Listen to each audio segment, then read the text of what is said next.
मित्र हम पहुँचल छी जनकपुर के मुजलिया में जे ठाव है जे नेपाल के उप सभामुख जे अहाँके एकरा के मैथिली ठाकुर भी कह सकै छी। बहुत कम उम्र में जे उप सभामुख बनल छै, उनका राजनीतिक कैरियर भी यहाँ के ज़्यादा दिन के नहीं छै, 2 महीना के उनका गाँव में पहुँचल छी। उ गाँव में जो हम दिखा रहल छी से उ बहुत ही गरीब परिवार के एकदम लोकतंत्र पर विश्वास करे वाला लड़की आज जो उप सभामुख बनल छै, तो उनका पूरा परिवार के सहित में जे गाँव के हम दृश्य दिखा रहल छी, जनकपुर धाम के ठीक मुजलिया के दृश्य दिखा रहल छी। आ उ गाँव में हम अहाँके उनका मम्मी से भी बात करब, पापा से बात करब, जो देख रहल छी उनकर ई घर है, जो यही घर से अहाँके 6 बच्चा के अहाँके लालन पालन करके आज जो उनका गार्जियन जगह पर पहुँचेलक है, जे उनकर नाम है रूबी ठाकुर। जे अभी अहाँ दृश्य में देख रहल छी, भित्र में एक गाय बच्चा देले छै और यही बच्चा गाय के मार्फत से और खेती करके।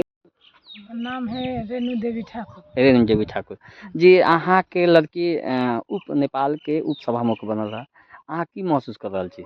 एकदम खुशी लाग रहल है जी। अहाँ कते पढ़ल लिखल छी चाची? हम नहीं पढ़ल लिखल छी जी।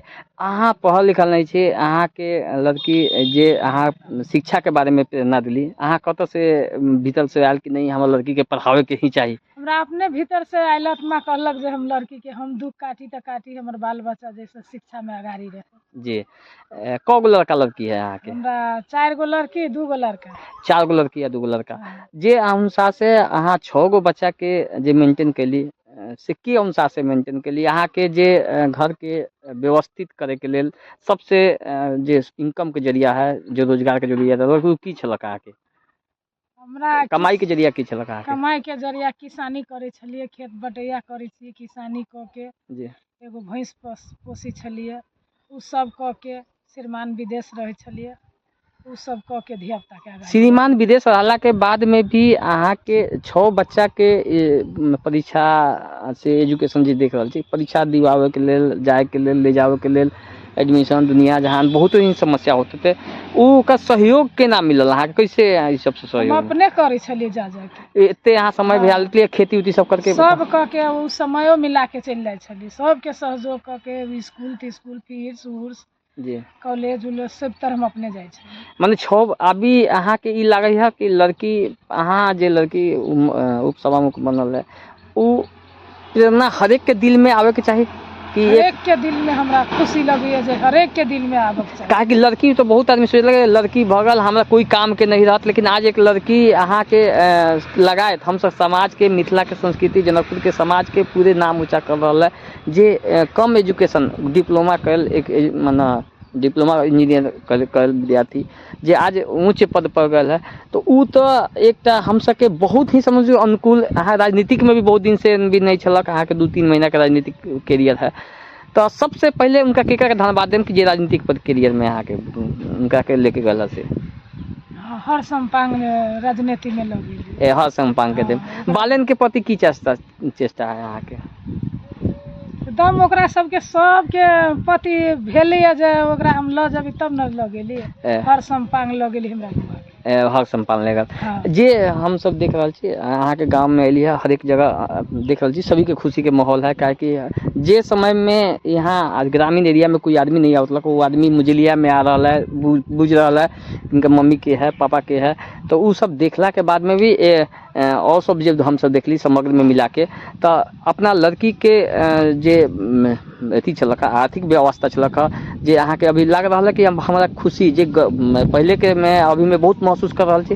बहुते महसूस कर रहल छी जी। बहुत अहाँ लोकतंत्र पर बहुत विश्वास कर रहा छी जे हम सबके नेता बहुत दिन से जे देखली है एक हम सबके गोल घेरा में रखले छलक, वो बाहर नहीं जा सकत, आम आदमी के बच्चा के एथी नहीं कर सके, नेता नहीं बन सकत, अहाँ के उप सभामुख नहीं बनल, बूढ़ा आदमी बनल, आज 25 वर्ष के एक लड़की बनल है, तो यहाँ के केहन विश्वास कर रहा छी लोकतंत्र पर? हम सब बहुत विश्वास, लोग सब पर, जनता पर बहुत विश्वास की जी कि आई हमर बेटी उप सेवा में बनल।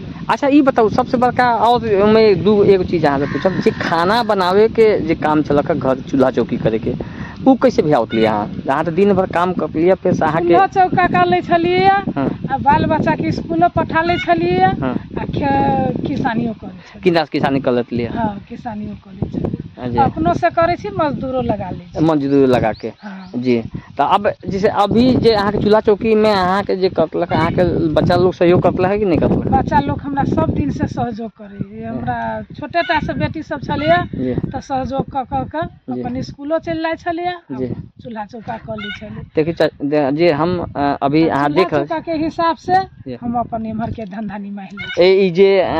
ई जे जगह पर अहाँ खाड़ छी ई जगह अहाँ के मुजलिया के ठीक बगल में है, जे हमरा ग्रामीण एरिया देख रहल छी, ये सभी खेत जे है जे खेतिहर अहाँ के जमीन है, जे यही जमीन से जे उप सभामुख जे नेपाल के आज विश्व के एक चर्चित लड़की जे 25 वर्ष के अहाँ के मशहूर लड़की बनल चुकल जे उप सभामुख के हम उनका ग्रामीण एरिया इलाका में आयल छलियै, उनका पापा आ मम्मी से अभी बात कलियै जे हम सबके और आदमी के की चेष्टा दे देम एक बार जे अंतिम में बोल दूं कि अहाँ के और आदमी के की चेष्टा हो के चाहिए कि बच्चा और के भी बच्चा यही प्रेरणा से आगे बढ़े। हमरा सबके यही कुछ तो अहाँ के कुछ ऐसा बात होता है कि हमर ई कष्ट छलक है, हमार ई कष्ट और भी बच्चा नहीं करे, वो अनुसार से होता है कुछ? हमरा सबके यही कष्ट है जे जहने हम सब कष्ट करके बच्चा के आगाड़ी बढ़ेलिए तेहने सब कोई करू, एहने सब जनता मिल के एहने कष्ट उठा के जैसे बाल बच्चा के आगाड़ी बढ़ावे। चलो बहुत बहुत धन्यवाद चाची, हम अहाँ के जे आवाज़ छलक से हम अपने कैमरा में कैद कर लेली। हम संपूर्ण दर्शक के हार्दिक आभार करे चाहे छी जे उनका ग्रामीण में हम आयल छी।